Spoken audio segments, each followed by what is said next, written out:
Jai Shri Ram. This is yet another story narrated by Mahatma Anand Swamiji of Arya Samaj. And it goes like this. It's a parable, it's a story. And the story is there was a king and he went hunting and he got lost and he was very hungry and thirsty. He saw a woodcutter and then the woodcutter took him home, gave him some chapati and some vegetables, and he was a king, but he was so hungry, thirsty, and all that. So this food was like ambrosia, manna, food for the gods. So he felt very happy, and he told him, "Listen, I am the king, and whenever you have any difficulty, you can always tell me. I'll be glad to help you."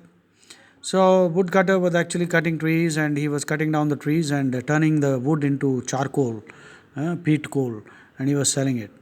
So many years passed, and gradually all the trees of the forest got cut up. This fellow had cut up all the trees, and he was very depressed because there were no more trees left to be converted into charcoal and sell. So he realized, oh yes, sometime back the king came, so he went to the king. The king was very happy, and he said, fine, I remember the favor you the food and all that. So he talked to his minister and said, okay, there's a huge sandalwood forest, give it to this fellow. Because the king felt, poor chap, he can as well sell the sandalwood and have, so that, he is already old now, he need not do all the hard work. So with a good intention, the king gave sandalwood forest, huge.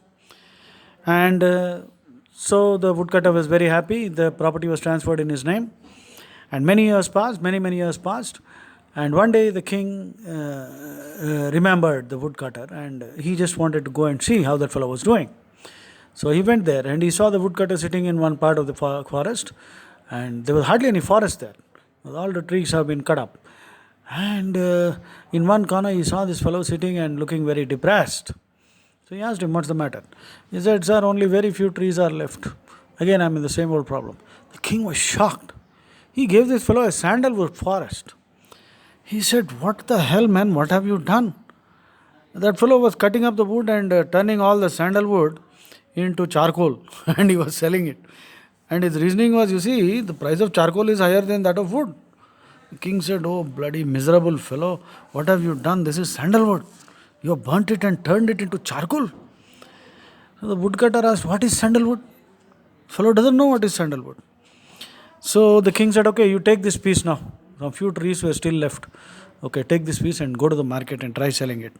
And so a small block of wood. So when he took it to the market, there was a businessman who saw this, and he realized this sandalwood. He offered him some 100 rupees. That fellow was shocked out of his wits. 100 rupees.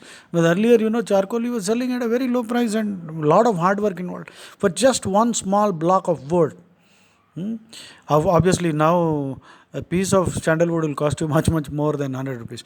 So that fellow was shocked. And he was gaping at this man. 100 rupees. Then that man said, okay, take 200. This fellow was even more shocked. And he was speechless.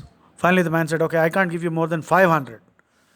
That fellow was almost about to faint now. The woodcutter was about to faint. In the meanwhile, there was another businessman who was overhearing this conversation.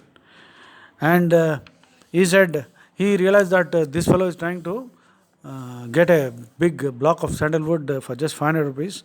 That fellow said, okay, I'll give you 1,000 rupees. My God. Now the woodcutter sat down and he started weeping. He was inconsolable. He was weeping continuously. Then the story ends there anyway.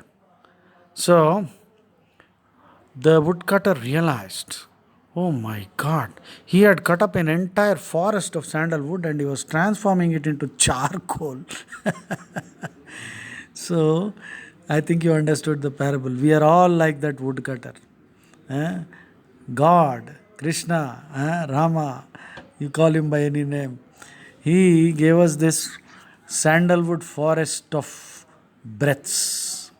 Life is nothing but a sandalwood forest of breaths, which we have wasted in the pursuit of stupid, temporary things and evil tendencies, hatred, sin, jealousy, and mean behavior. Like that earlier story, blind man itching. We have wasted 50 years of our life in itching. Continuously itching, celebrating silly birthdays and functions, and totally waste of life. We have not understood how precious the breaths are. So please remember, your life is precious. It is the forest of breaths is similar to that of the forest of sandalwood trees, which we have burnt in the fire of lust, anger, greed, ignorance, egoism, stupidity, snobbery. So only a few trees are left, my dear friends. Not many. Maybe in your case there are many, in my case very less. So let us make proper use of them. Study the Gita. Be a good human being. Do not harm anybody.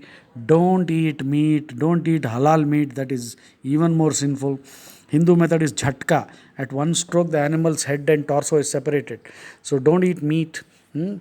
Be healthy, be nice, be a good human being. Do not harm anybody. Being a good human being itself is the greatest yajna. Study the Bhagavad Gita. Jai Shri Ram.